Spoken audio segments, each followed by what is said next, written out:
Okay, parts per million per degree Celsius or per degree centigrade. So, sabi ko na kanina pero i-expand lang natin. Ano?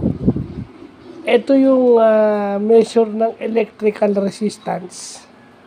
Yung oscillations, yung resistance, yung oscillations, yung frequency, nagre-respond ba to temperature changes. Okay? At saka itong parts per million per degree centigrade, it measures, it denotes temperature coefficient. So yun yung sinusolve natin kahapon na gamit yung slope, di ba? Yung M yung slope, yung M is temperature coefficient. So ang unit nun is parts per million per degree centigrade or degree Celsius.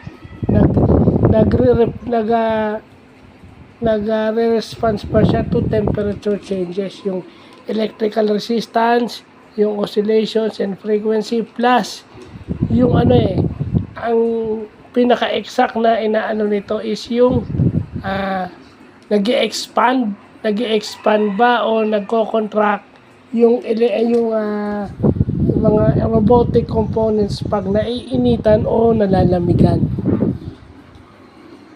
Diba? Kasi yung sinasabi nila, pag naiinitan, lumulobo. Pag nalalamigan, meron ding factor yun. Pag masyado naman siyang malamig. So, yun yung dapat nating maintindihan. No? Parts per million per degree centigrade. So, it measures temperature coefficient in robotic systems. So, yun lang pa.